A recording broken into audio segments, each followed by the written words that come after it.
So today's webinar is Teaching with the Sustainable Enterprise Fieldbook.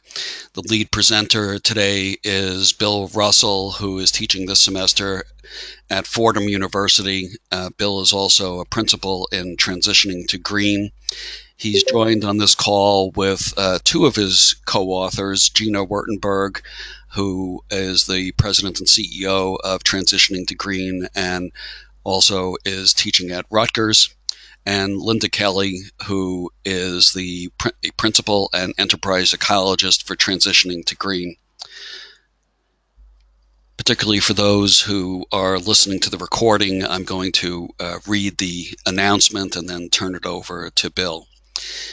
With deep thought and inspiring examples, this updated book, published by Routledge in August 2018, engages readers by increasing their understanding and awareness of what sustainability means conceptually, practically, personally, and professionally. It provides readers with the tools and techniques to improve the social, economic, environmental performance of their organizations in both the short and the long term. Since sustainability is not achieved in a siloed environment, everyone has a critical role to play on this journey. The Sustainable Enterprise Fieldbook, with full companion materials at thesustainableenterprisefieldbook.com, engages today's managers and leaders of organizations in both the private sector and civil society who are being challenged as never before to find ways to play a proactive role in understanding and addressing the risks and opportunities of sustainability. It teaches them how to apply systems thinking to turn our most intractable problems into exciting Did anyone else lose Ira? Yes. Yes. Ira? So, Ira, we lost your voice. Well, how about now?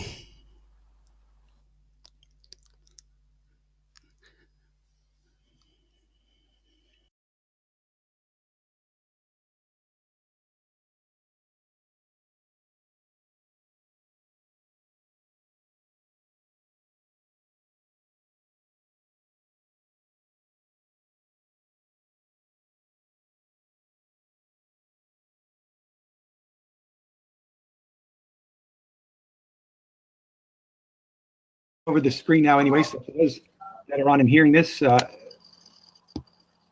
we should be able to see my screen now. And Jeana and Linda, you can prompt me if you... We can see it. Okay, good. So welcome everybody. The slides, we prepared a little slide deck that I'll run through with you. And these opening slides are just really getting us started. And I know that everyone's going to be able to get the recording as well as see these slides later. So they were designed with that in mind. This is just a slide to give you a quick overview and remind me to hide my little thing at the bottom there if I can. There we go. So Ira just finished his welcome. And I'm going to allow my colleagues, Jeana and Linda Kelley, to give a few opening remarks next. Then I'm going to proceed with really an overview of the Sustainable Enterprise Fieldbook, which you can see a little picture of in the upper right-hand corner, including its Living Fieldbook, which is a supplemental website that includes learning guides for those of you that are interested in trying to use it as a teaching tool.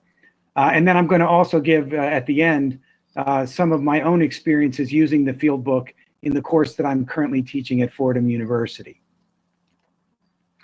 We've already heard from Iris, so now I'm going to allow my colleagues Jeana and Linda to give a few opening remarks. Okay, thank you, Bill, and thank you, Ira. I'm just going to say a few brief words. I want to thank Ira for all the great work you're doing, and I'm looking forward to getting more involved in all that. I want to thank all the people who joined the call today, and I really want to thank Bill and Linda and also David Lipsky, the co-authors of this book, and all of the other people that were involved in producing it. It was truly a labor of love, a lot of labor, but a labor of love. It was 12 years in the making, as Bill will explain, from our first edition to the second edition. I think Ira was already kind of reading the purpose of the book, but just to reiterate, there was really 3 purposes. The first one being to build awareness and understanding of sustainability, and in all its complexity, and at not just conceptual and practical level, but also a personal level. Second, to really include and energize and engage people in and expand their commitment to sustainability. And third, most important, providing the information, the tools, the resources that people need to actually get involved and do something, to move from the knowing through the knowing-doing gap we talk about it. What's very unique about our book is it's about the human side of sustainability. I personally am a psychologist. And so what we blended the best of knowledge and expertise and current thinking around leadership, what it means to be a leader of sustainability, engagement, employee engagement, change management, etc. So the human elements in the context of all of the challenges that we face. And these are really the keys, we believe, to the kinds of long-term shifts in people's values and in their everyday behavior, as well as in the decisions that businesses are making every day that are necessary for the kind of whole system change that we see is necessary. So I'm going to close my remarks by reading one of my mentors, who I absolutely think the world of for about 40 years, Dave Ulrich at the University of Michigan. And his testimonial literally brought me to tears when I saw it. And he said, wow, this incredible work defines both the breadth and depth of the sustainability movement. The activities, cases, and tools delineate the qualities of a sustainable enterprise with insight, practical value, and passion. It will shape the path to a better world for at least another 10 years. Mega kudos to the authors for this amazing compendium, the definitive statement of the sustainable enterprise. So with that, I will turn it over to my wonderful colleague, Linda, and she'll say a few words. Thank you. Hello, everyone, and thank you for coming today. I'm Bill's and Jeana's partner in Transition to Green and one of the co-authors on the Sustainable Enterprise Fieldbook. And I also want to thank all the many people who have contributed to the book, not only writing, but feeding us input and testing things out. So it really has been a group effort here. What we've written is a field book. And while we hope it's a good read, our intent is to provide people with important concepts, practical information, activities, case studies, and tools, effective tools. And the acronym, by the way, spells out ACT, which is not accidental. But the tools for the work that people are doing in the field. They're on the ground, in the companies, in the organizations, actually working to make sustainability a reality. And we recognize that we're living in a time of significant and often unpredictable change. So we've taken a systems approach to sustainability that allows practitioners to better see essential interconnections and recognize the opportunities those interactions reveal, as well as develop resources to handle emerging changes that are not only unknown, but in very many ways unknowable ahead of time.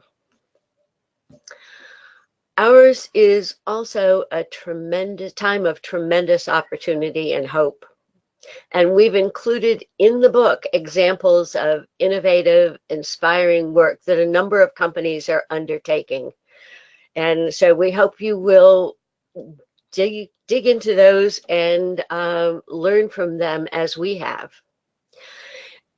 So I'm going to turn it back to Bill, who will be walking us all through an overview of what you will find in this book. Well, thank you, Jeana. Thank you, Linda. And again, like they have said, I have to thank everyone that was involved in the creation of the book.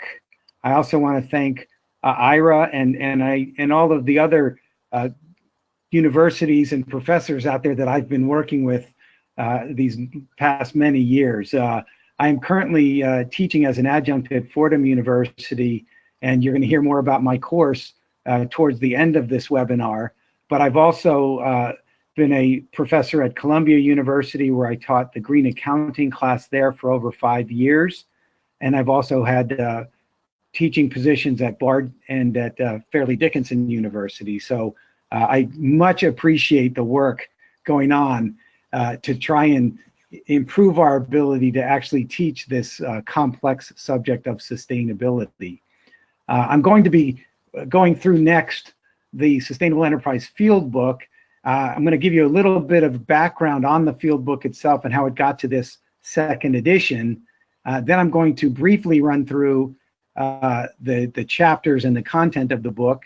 I'm going to introduce you also to the Living Fieldbook, which is this supplemental website that we've created because we could not fit all of the great information that we shared within the limits of a paper-bound book.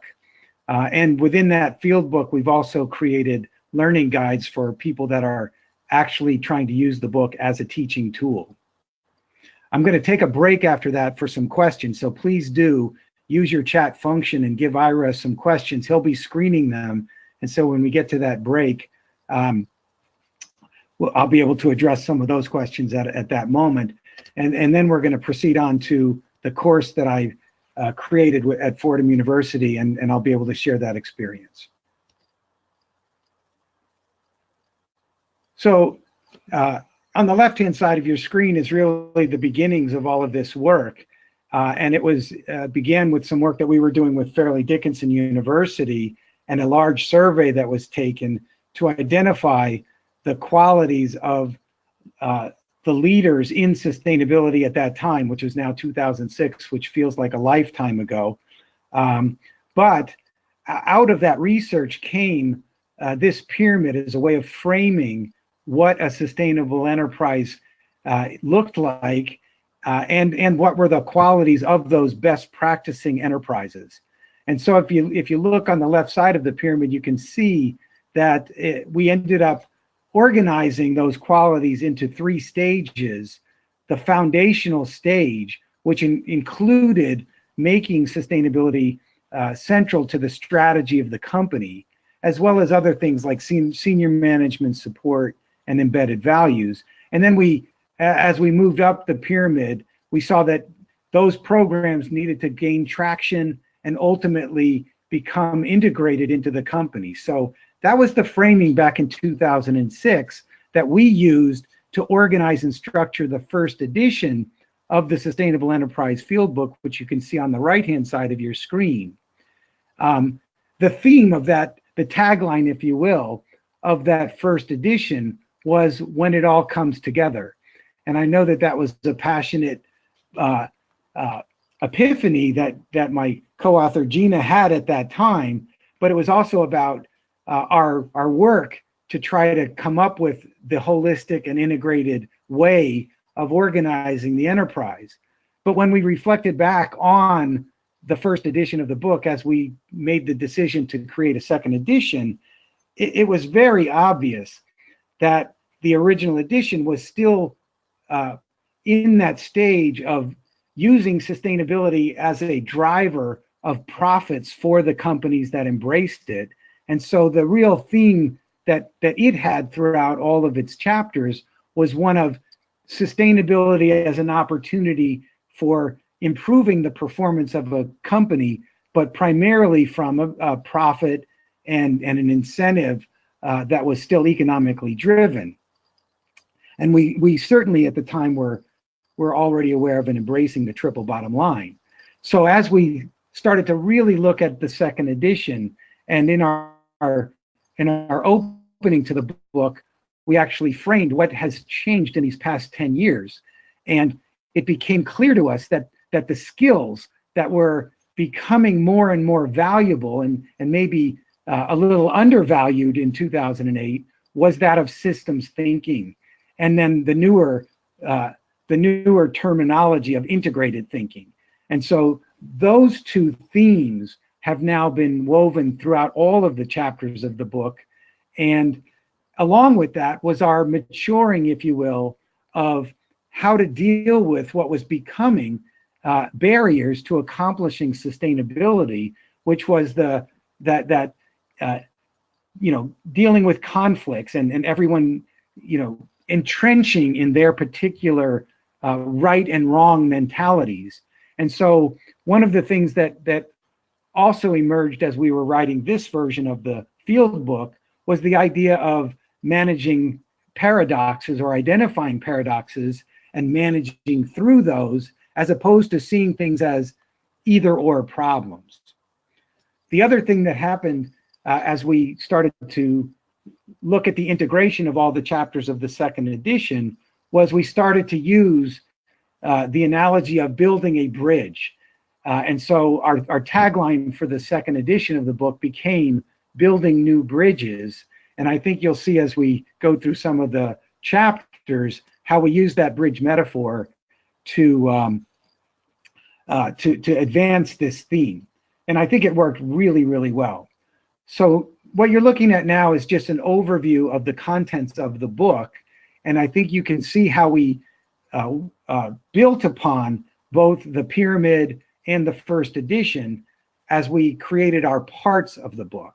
So we did begin with our introduction and overview, and that was really trying to provide all of our readers with a common context, because if we don't all start from some common beliefs and common understanding, then we could easily speak past each other.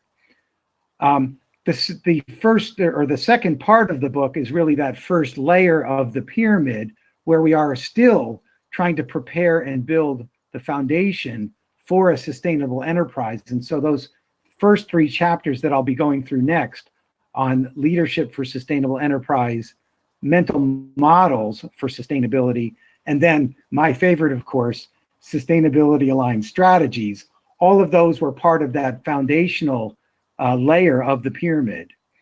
And then our chapters progress into embracing and managing change for sustainability.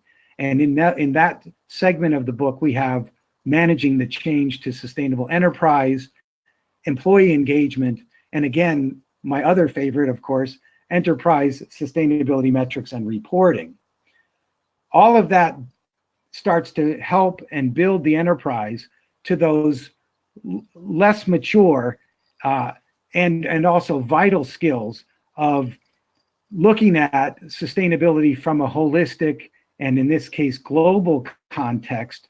So we've in chapter 7, we're going to touch upon sustainable globalization, and then the emergent new business models that are helping us to leverage the key skill of collaboration, leverage technology, and help build strong communities for sustainability.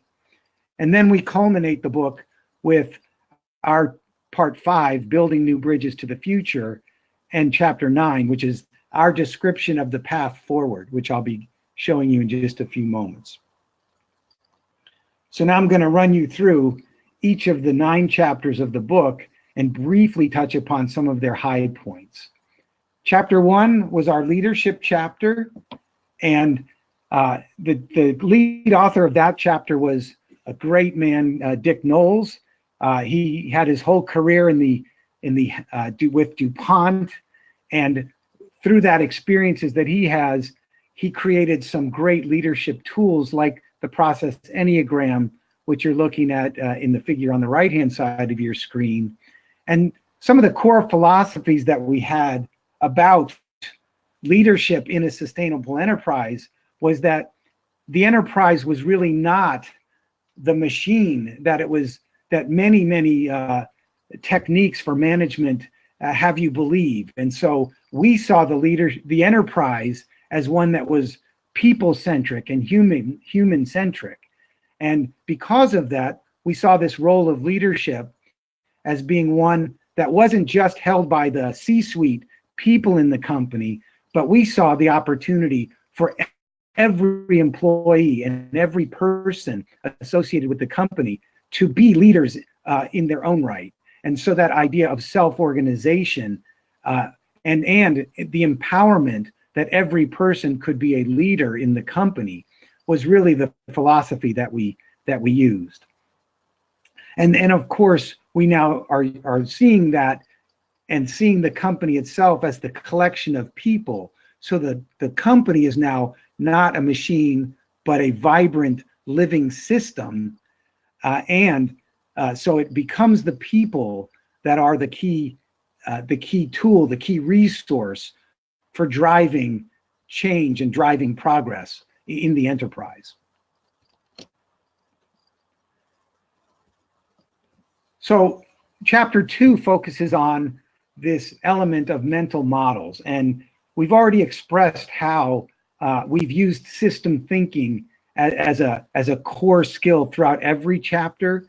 And systems, the basics of systems thinking have been introduced at the beginning of chapter 2 in our mental models approach. We've leveraged the work of great systems thinkers and the people that matured systems thinking, like Donella Meadows, like Peter Senge. So their works have influenced us in the way that we leverage systems, and also as the way we see mental models as a skill and so an important item of how we understand our world to be working and our companies to be working. Just real quickly on the right-hand side, you can see that part of systems thinking and part of our view of mental models is that mental models are both personal, so it's about mindfulness and your ability to understand your own beliefs and your own behaviors, and it's also a social skill, so we can understand how, as we're trying to change the culture of a company or change the more holistic systems of society, that we have to be able to see the mental models of that social system that we're trying to engage with.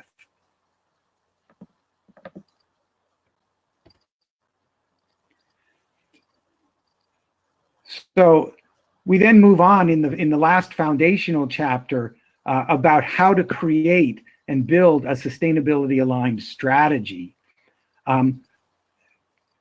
Working off of that bridge theme that the book has, we created this very novel, I believe, holistic, iterative approach to strategy that helps any company identify where they are in this continuous strategy and performance bridge that moves a company from being stuck and unaware about the opportunities of sustainability. And then once the companies become aware and can cross that chasm and get into action, they then begin that doing stage. And in this particular chapter, we do spend the beginning of the chapter trying to position any company's strategy within what I would call the more reality-based movement of the sustainability progress. And so one of the things that we acknowledge is that, more than 3/4 of the planet and most of the enterprises that we are now trying to engage with are only beginning the doing stage. So if you're already a doing well company, meaning that you're already profitable, and you've already begun that idea that we understand that sustainability can help us to do well, which was the theme of our first edition of the book, you're pretty far along on the bridge compared to most, but you still have a very important bridges and chasms to cross before we can get to our ultimate strong sustainability level of thriving. And I will note that in between there, we have a very important stage, which is where we see companies trying to get to right now, which is the stage of doing well and doing good. And within the book, we've introduced tools and frameworks along each of those stages of strategy. But in particular, I'll mention right now the leverage of things like the Sustainable Development Goals. which we see as a really great framing of how companies can adapt their strategies to not only do well, but also to do well and do good. And the other exciting thing about that stage was we were literally finalizing the text of the book. And it was on my birthday, January 16th, when Larry Fink came out with his letter to all of the shareholders of BlackRock, which has over $13 trillion of money under management. And in that letter to his stakeholders, he emphasized how BlackRock was no longer going to evaluate their investments from the perspective of how profitable or how well the company was doing, but how they were going to be required to demonstrate how they were going to do well and do good for society. Within that thriving section, we introduce some of the maybe less popular but very valuable tools and initiatives like the Future Fit Benchmark program, and like some of the work of the Reporting 3.0 initiative. And so we do know that many people are already aware of strong sustainability and the need to get to a thriving state eventually. So now we move on to that second level of helping the companies advance and implement their sustainability programs. And that opened up with Chapter 4 of managing the change to a sustainable enterprise. Like many best practices, we focused on the fact that we need to build up our capacity to deal with change. We need to be able to assess our readiness for change. And we want to give the readers a number of different skills and frameworks that they can use to help implement their particular change programs. The framework that we use to deal with change is that, let's face it, change is happening all around us. So we look at change from both the perspective of the unintended or unplanned for disruptive change that we are certainly experiencing in the real world today. And then we also acknowledge that there is what many companies try to do, which is that planned change. And when you're trying to execute that strategy and you're trying to do so in a way that is planned, but we always expect that even the planned changes, that they're never going to happen in that linear way, that all system changes generally don't occur linearly. And so therefore, we look at it and expect to have to adapt and adjust whatever change program and whichever change framework where we are using at the time. And that's why you can see on the picture on the right-hand side that our overall theme is one about being agile, dealing with addressing the fact that the old normal gets disruptive. We have to start implementing and moving into action. Whenever we move into action and start to practice things, we give our followers, our readers, we give them the permission to have some failures and to expect some failures as they're moving through their own implementation stages, and learn from your failures, begin to adapt, and then ultimately you can settle into that new normal. But we all know that that new normal is really going to be disrupted before it even settles in. So we do see change as a constant.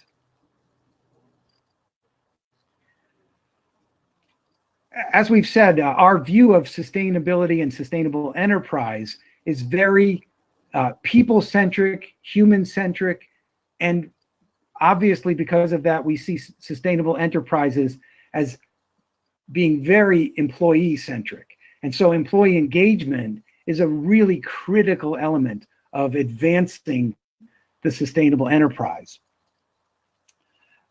The exciting thing that we see here about employee engagement is that once a company starts to embrace sustainability and sustainability principles and practices, it actually is a great lens through which they can actually engage their employees. One of the features of a sustainable enterprise is that it is more focused on its own purpose as an enterprise and the purpose of this system that it's operating within.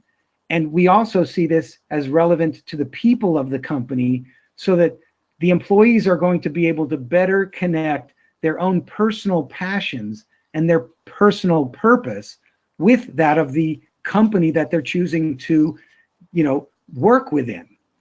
On the right, we are showing one of the kinds of strong engagement frameworks that we've embraced. This one was developed by a very good colleague of ours, Renee Lertzman, and it shows how we approach a more holistic view to employee engagement by actually looking at a person from the person's background. What culture did the person come from? What kinds of emotions and real world experiences are the employees having to deal with as they're trying to work at the same time? That work-life balance that we acknowledged. We also acknowledge that as we're trying to deal with the human side of employee engagement, there are many, many technological advancements and systems and tools like gamification, for example, that can be leveraged to really help advance the need for employee engagement. And then we also recognize that it's, we can have all these great systems and training programs, but it's really about our behaviors. And so leadership, leading by example, and observing, being more observant about the actual behaviors of the employees and the leadership of the company becomes part of effective employee engagement. So then we move on to chapter 6, which is the last chapter of this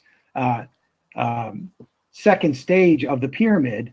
And the focus on sustainability metrics was embedded in, again, we used the framing of the sustainability strategies to guide this particular chapter. And so common to all of the stages, whether you're in the doing stage, the doing well, and doing good, are things like understanding the purpose of your strategy and the purpose of your organization. So we give that system framing some real meat by setting goals. How do you set SMART goals? Those are measurable, actionable, and I'm forgetting all of the other acronyms there, but we want sustainability aligned SMART goals. We also look at the resources. So measuring sustainability performance as a system, we care about the stocks, which is the wealth of a particular resource, and then how quickly that resource is being utilized within the enterprise system, and that's the flow of that resource. And ultimately, some resource is the limiting one, which would determine the runways that the company is working on at that particular stage. The framework that we've embraced here is also one that is not just a financial framework, but we've embraced a multi-capital framework. For those who have been following the sustainability reporting world, you can see on the right-hand side that we acknowledge communicating the performance of companies from both a voluntary perspective like that of the Global Reporting Initiative, as well as one that's trying to leverage a more regulatory perspective like the work being done within the Sustainability Accounting Standards Board, and how all of those sustainability performance reporting groups are now all collaborating together to try to come up with a more integrated framework. And so the one at the top you see there is the Integrated Reporting Initiative. And again, all of these initiatives that we showcase in the chapter, it's not meant that any one of them has to go away, but it's really how to help harness all of them and see the strengths and weaknesses of each as we move from just becoming aware of sustainability all the way through to get to thriving sustainability metrics and performance. The thriving stage has been showcased with the Science-Based Targets Initiative, as well as some of the work of the Reporting 3.0 initiative and Renee Rayworth and her donut economics. So we've captured all of those in a very introductory but complementary way. So our last stages of the book focused on globalization. And in this case, we've created our 6 lenses of globalization as the way that we've framed the chapter. As you can see on the bullets there, those are our 6 lenses, the one of the economic and financial perspective, the role of technology and the world, poverty and equity, material limits and limits to growth, the movement of talent, and that's not the movement of immigration as we're seeing today in the news, but in this case, we're focused on it from the perspective of the enterprise and the need to have the proper skills, and then the geopolitical lens. And then our final chapter was about new business models, and new business models that in particular leveraged the skills that we saw as being vital to getting to that integrated, holistic stage of a sustainable enterprise. So we focused on collaboration, technology, and helping to build community. And again, one of the key skills here that we focus on over and over is the ability to be a holistic, integrated thinker, and also to leverage leadership and our understanding of complex networks and complex system to actually scale and grow the performance and the ultimate impact of every enterprise. So architecting participation is one of the elements of this particular chapter, and one of our favorites is about technology and how technology is actually going to be part of our future in a sustainable world. The book closes with chapter 9, which is our building new bridges. We kind of culminate that bridge analogy. And within chapter 9, we've used a force field type analogy. So what you'll see in chapter 9 is a story that identified what we thought were the top 10 driving forces for change, as well as the top 10 refraining forces that were impeding change. We organized those forces into ones that dealt with each of the 3 pillars of the triple bottom line. So we had forces associated with improving profits and financial performance or an equitable economy. And those forces included things like the multi-capital stocks and flow approach that I mentioned earlier, and some of the impeding forces dealing with the economy, like our continued attachment to unlimited economic growth as one of the competing paradigms associated with our ability to accommodate growth and sustainable use of natural resources. When we thought about the world and the planet and the environment, we saw opportunities for change, like creating a circular economy where all of our materials were being recycled and reused. And that was looking at the impeding change force of things like acknowledging that our material resources are constrained. And one of the things I didn't mention earlier was our use of what's called the daily triangle as a way to frame the natural resources as our ultimate means for accomplishing everything that we need to do in the world, but also ultimately the ultimate ends of everything that we're doing, the ultimate outcome, which is one of maximizing the well-being of all of the people on the planet. So all of that is framed within chapter 9, and we created this diagram, which you're looking at on the right, as a way of visually explaining how the book came together. So you can see the pillars of the bridge being the chapters that you've just looked at. We use metrics, for example, as the guide rails and the feedback signals of this system. And we use adaptation, collaboration, and innovation as really the accelerants of the journey. And we also believe that this journey of the sustainable enterprise has to begin from a hopeful, optimistic framework, because to do otherwise would just cause all of the companies to remain stuck and not see the potential that sustainability brings for them.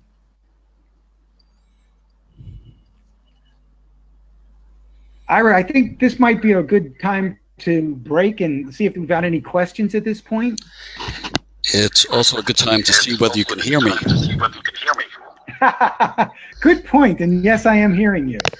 Yeah, I shut down some competing applications on my computer, so hopefully that worked.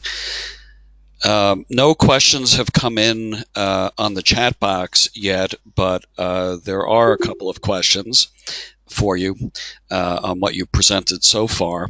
One question is, where do you and your co-authors stand on the emergence of the circular economy?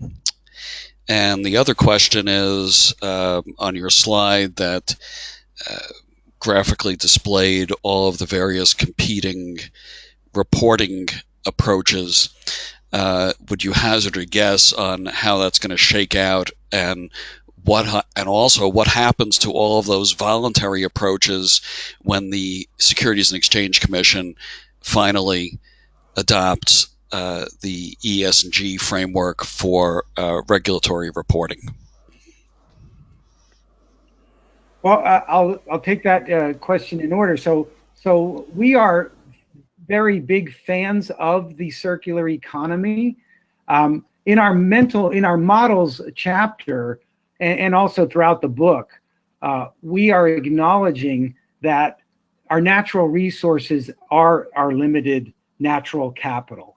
And they are, so being a limited resource, we believe that a circular economy, which is one where we are recycling and taking back as much of our, technical resources that we're creating, is the right approach. We're obviously not there right now, but we certainly support it, and we do see it as one of many mental models about the strategies of business. So when we think about a circular economy business model, we would also acknowledge that there are other complementary business models, like, for example, a sharing economy that leverages assets across multiple people, like Uber and like Airbnb would do. We also recognize with the use of technology, new business models like the digital economy.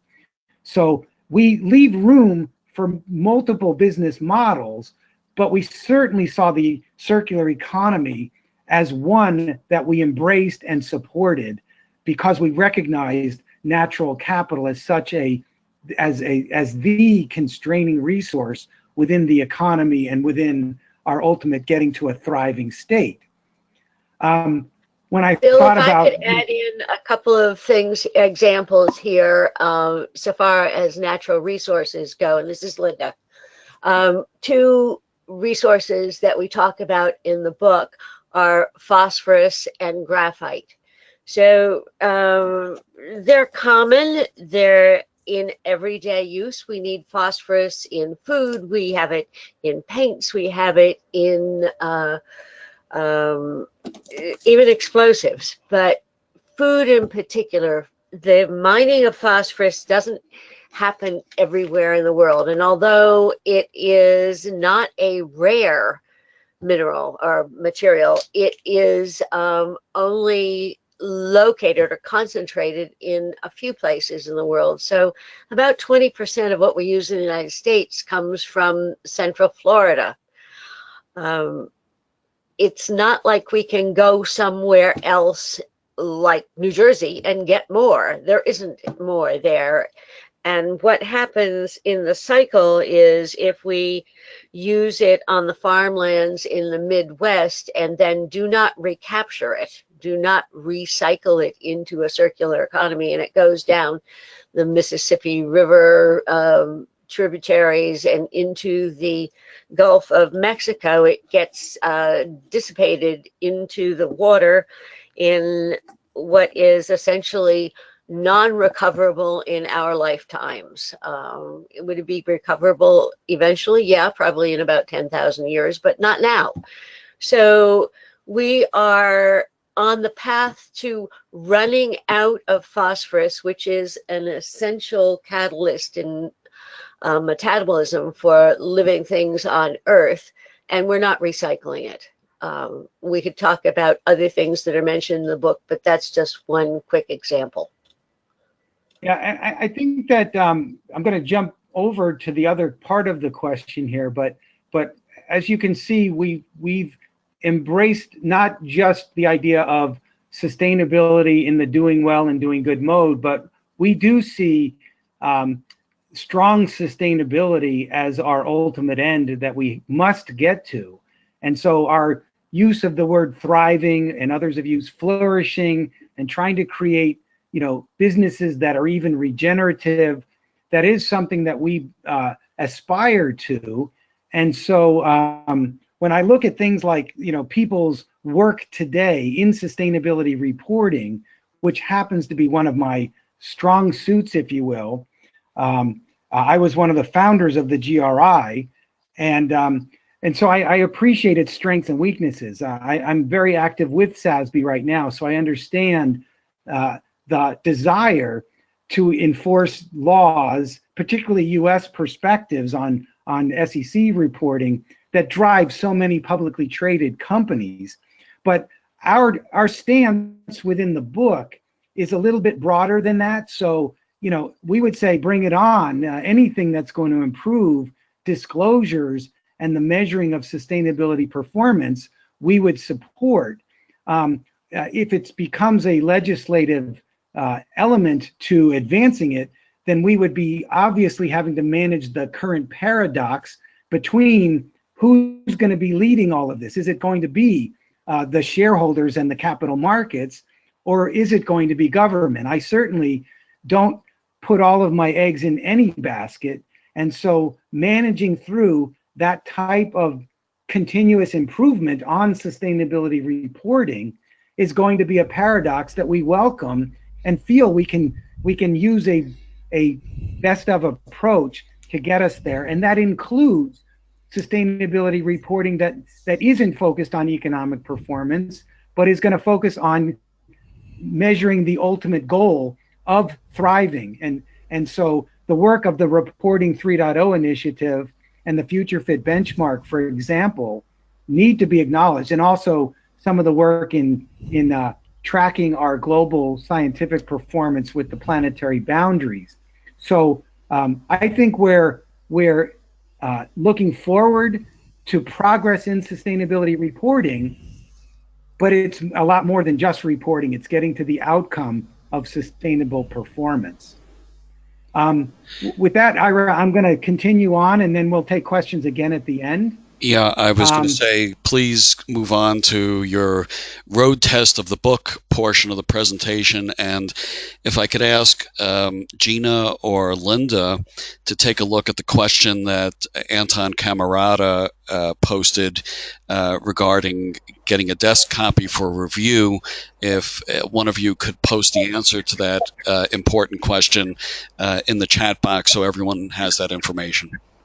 I'm actually doing that right now, but also Bill has a link and a slide on that coming up, but I'll put it there. Great, thank you. I've been lingering on this slide for a little bit, so I hope everybody has taken note of the URL that's underneath the title, because you can immediately now go and see our Living Fieldbook.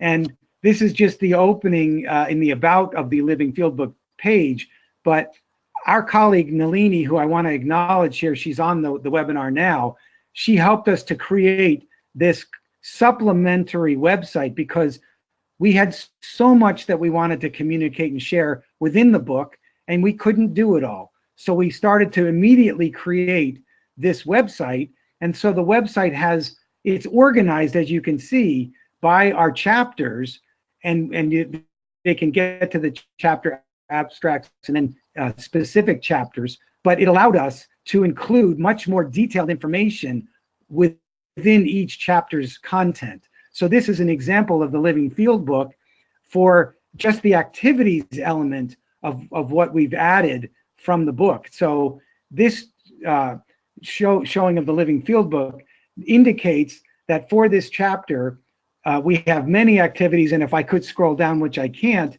you'd also be seeing more case studies and more tools than even what's shown in the book.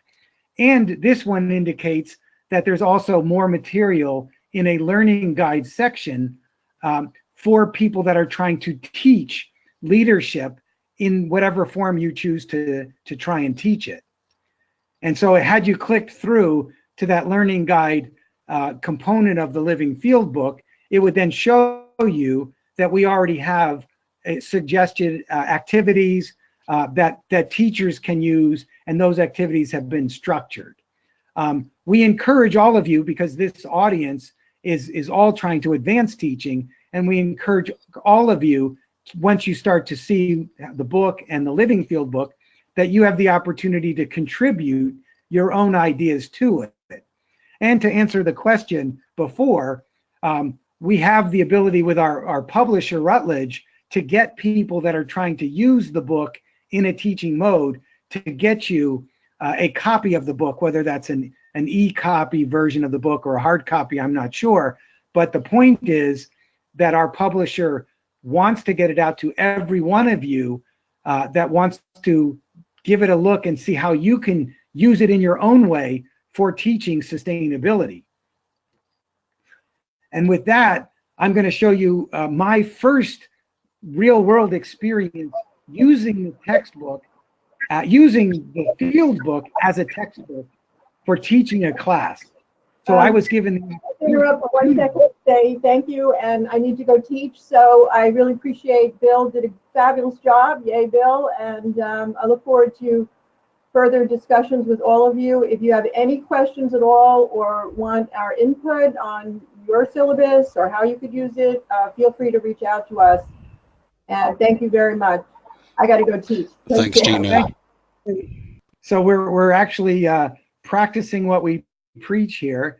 Jeana obviously teaches several courses at Rutgers University.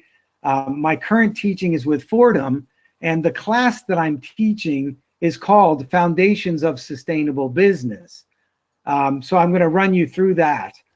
I really have loved, this is the first course that I've taught at Fordham University, and so I've loved some of the freedom that it gave me to try and bring in some of the elements that I don't normally talk about, like spirituality, within a sustainable business course. But so this was the course description, and for this course I had 36 students, and it was part of an existing sustainable business minor. So I was not the first person to teach foundations of sustainable business within this sustainable business minor, but I was given the opportunity to make it my own. And because the book had just come out, I used the Sustainable Enterprise Fieldbook as my textbook.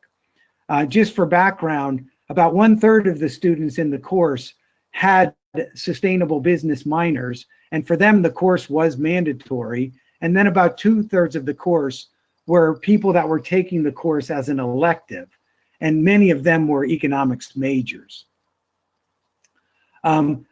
I haven't, you can see these slides later, so I'm not going to dwell on this particular slide, but this was the course description that people were given as they were making the decision whether to take the course as an elective or not. And I will tell you that all of the 36 students had some appreciation for sustainability, and they did have some existing passion to want to learn more about how sustainability might be used in a business context. These were some of the topics, and I'm sure now that you've seen the book chapters these topics would be no surprise to you. And again, for this particular course, we did emphasize the book and this people-centric view of how to create a sustainable business. Already shared that the textbook was our required reading for the course, and we leveraged the Living Fieldbook for supplemental information for all of the students. Fordham used Blackboard as its learning platform, so I was able to integrate both the Living Fieldbook and Blackboard as my way of interacting with the students.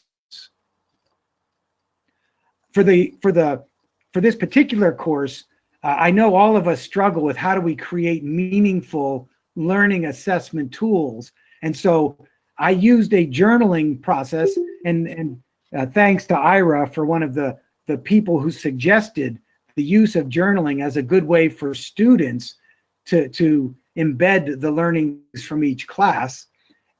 Then we also used a midterm assignment, which was, in this case, either their ability to create an internship or do a book review, not the Sustainable Enterprise Fieldbook, but some other book. And then we were able to discuss all of those diverse methods and frameworks within the midterm project. And then we used a final project, which was trying to apply the tools presented in the book for some real company assessment. I've included the syllabus of the course just to give you a sense as to how I organized it. And one thing you should note right away is that we don't just linearly follow the field book. We opened actually with week 2, after giving an introduction and an overview, with a sustainability context lecture that included both the beginning introduction to the field book as well as a glimpse into the future state that we were trying to go for. And so we did chapter 1 and chapter 9 as our initial readings. We progressed through sustainability strategy to sort of complete the foundation elements. And we also needed to get people prepared to start working on their midterm projects right away. So it wasn't until really week 6 and week 7 actually was when we first transitioned from a more general perspective about sustainable business into a more functional set of lectures. And this was also trying to mirror a bit the course that I inherited.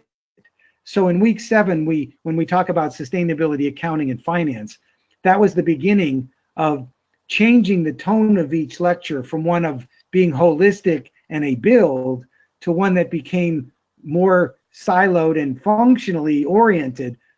But throughout, we couldn't help but maintain some integrated conversation. So this is the second half of the course, and this was when some of our deliverables start to be due. And I will share that I noted that even things like journaling became a little bit more stressful, as the people didn't just have to read and journal, but they had to read, journal, and work on a project. The other thing about the course was that first midterm project was primarily done as individuals. And now as we moved through the second part of the course, we had organized ourselves into teams. And so as we went through each of these individual functional lectures, they were also working in teams on their final project. And so very quickly, you can see how we leveraged the chapters of the book to also orient around functions like IT and HR, marketing. Marketing and sales in week 12 was the only week that we didn't have a corresponding chapter in the field book to guide us.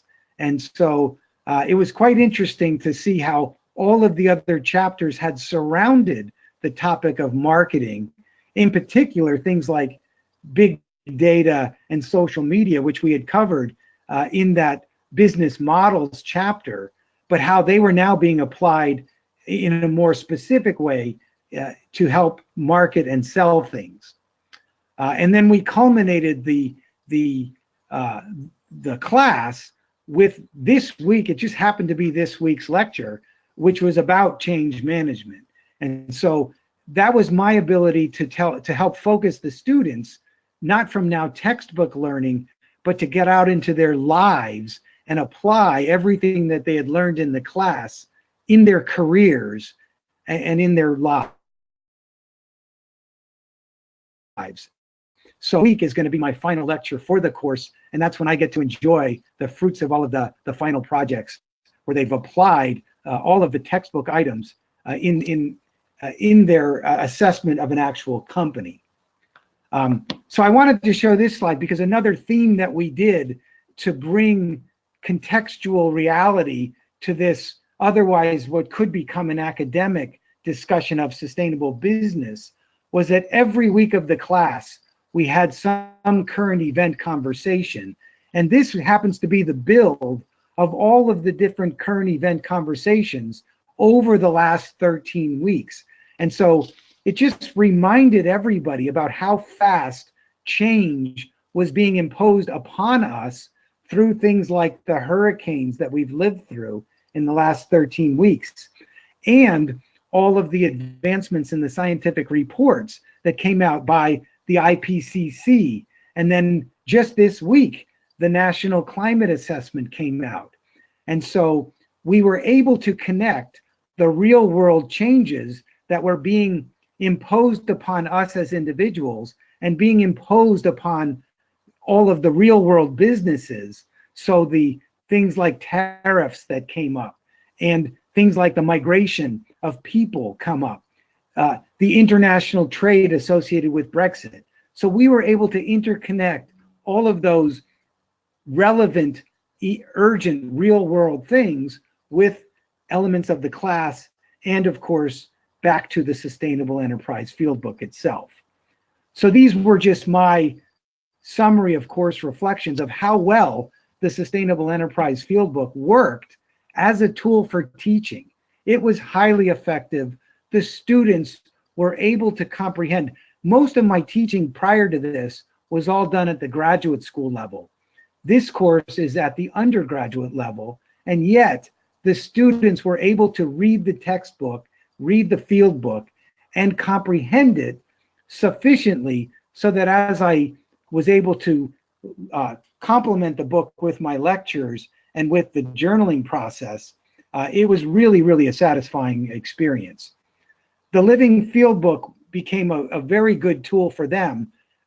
Before they even started any particular chapter, they tended to go to the Living Field Book, which contained a chapter abstract, and it also gave them a good sense of real world cases that they could use to make whatever they were reading even more vibrant. The journaling worked. I will say that it became a bit labor intensive. So I encourage journaling as a tool for teaching. At the same time, I'm open, and if any of you have suggestions, feel free to email me about ways to make journaling and the grading of journals a little bit less labor intensive. Again, we welcome all of you to take this field book now and turn it into whatever course you're imagining and to make it your own.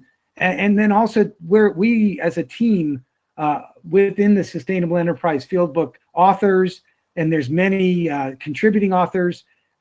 So we all want to work with you, with Ira, with the Sustainability Curriculum Consortium to really make sustainability happen in the world.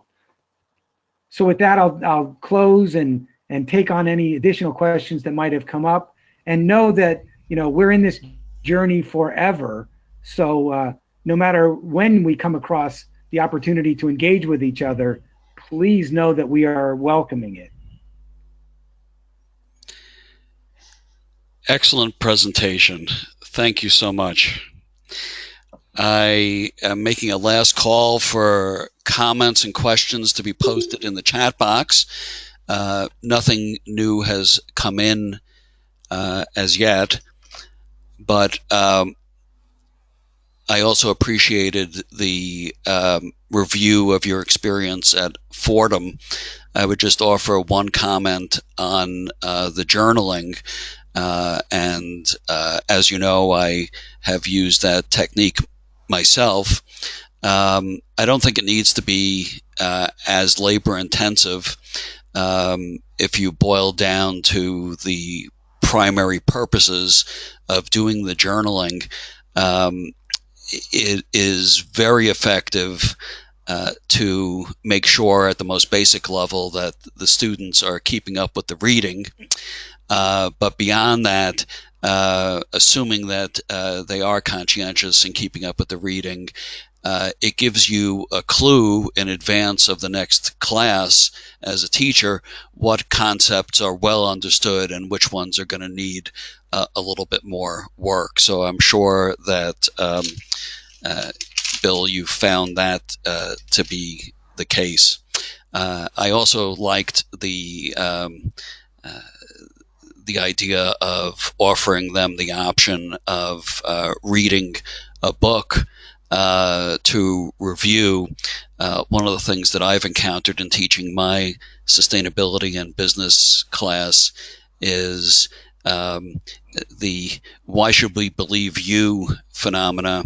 And they're right. They shouldn't take me as the sole voice, and I encourage them to read a book by one of the gurus out there to understand what their approach, their framework is, and compare and contrast it to what is presented in their textbook. So with that, I will say that there's now a question in the chat box from Valentina, who says, "Thanks a lot for your excellent presentation.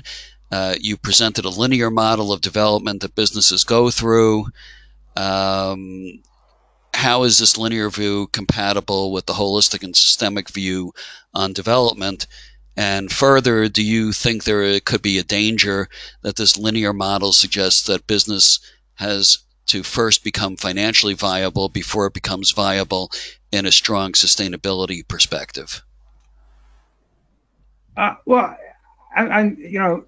it's interesting that the perception of what I presented was a linear view, because throughout the book, when we take a systems perspective, we emphasize that systems do not change linearly. And so even though that strategy bridge that I presented in my metrics do show that continuous progression, and I do believe that that continuous progression was helpful and useful in getting companies that were unaware or not, they were stuck and not active, to get them moving. Do I think that that was sufficient? I'll bring my answer back to my course, because when I was teaching the course and using the Fieldbook, I fell into my own bias and my own trap of emphasizing the incremental change of showcasing. As I was doing that, we were discussing climate change in particular in our discussion groups and in our current events. And I acknowledged that linear change would not be sufficient to get us to avoid crisis in society, nor would it be sufficient to get to a sustainable economy and sustainable business. And therefore, I actually changed the final project assessment, and I forced the students to consider that linear change was not an option, and that we had to get to a strong sustainability outcome in a time frame that might have been shorter than what gradual change would have allowed. And so next week, I'll get the privilege of seeing what changes when you give a recommendation to a company that says, you can make more money by being sustainable, or you can even contribute to the Sustainable Development Goals. But I've also forced them to say that neither of those options is enough, and we have to have a recommendation to advance the company to a thriving state quickly. So I hope that helps you to appreciate that we did not view sustainable progress linearly, at least not all the time. Can I add a little bit in here, Bill? Sure, you always do. Yeah, and that is systems change. Not only is not linear, it's iterative. So that when you make changes in any complex system, the changes that you are making ripple through and change the conditions that of the system as a whole. So it's kind of like the old the African been to the same river twice. And so one of the reasons we have the emphasis on chapter 2 in mental models is to prepare people for looking at the world in a different way, for shifting mental models, so that the expectation or the dedication isn't to starting in one point, taking the steps that are already planned and expecting that you're going to get a preconceived result, because with complex systems that doesn't happen. So Bill and I often use a metaphor that is somewhat simple but effective of a basketball game and players in a basketball game. And if you are if you have the ball and you are dribbling and you get it inside closer to the basket, you always have the opportunity of shooting or passing, but you don't know ahead of time what the other players on your team or the opposing team are going to do. So you have to always be adapting your strategy. You're skilled, you're highly competent, but you don't know exactly what the next steps are going to be. And that is very much the same way with going through the process of sustainability. And ideally, are you going to be financially viable and strong ahead of time? Oh yeah, who wouldn't want to be? But with so many internal and external changes going on around us, we have to build the financial strength as we're building sustainability. It's the old build the bridge as you're walking on it.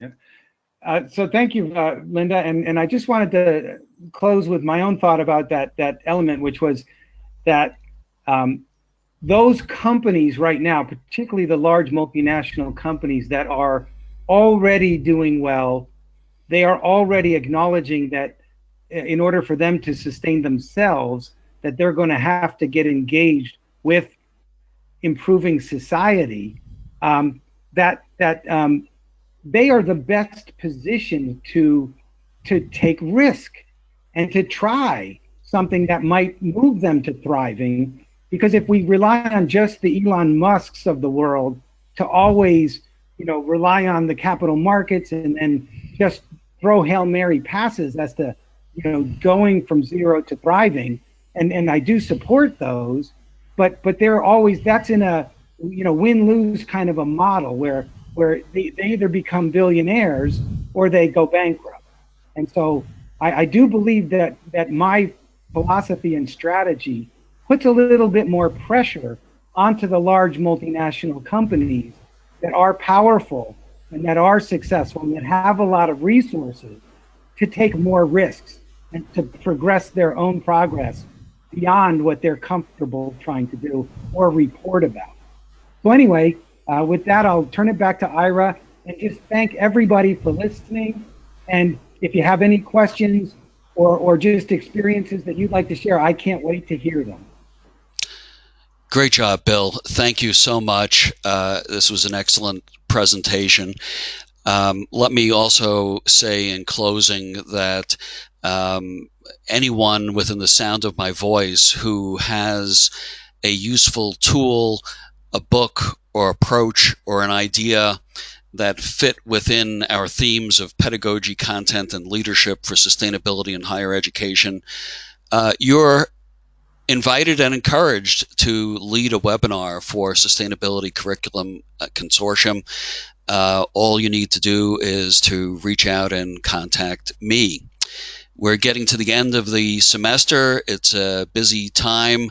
I'm already locking in dates and topics for January, February, and March. But before the end of the semester, we have 2 more Sustainability Curriculum Consortium webinars. December 5th with Nick Ashford from MIT and Ralph Hall from Virginia Tech. They'll be talking about technology, globalization, and sustainable development. And on December 10th, Robert Sroof from Duquesne will be talking about integrated management, how sustainability creates value for any business and any curriculum. With that, another round of thank yous to Bill and his co-authors. Thank you all for sticking with us throughout, and I will see you next time. Thank you, Ira. Bye-bye.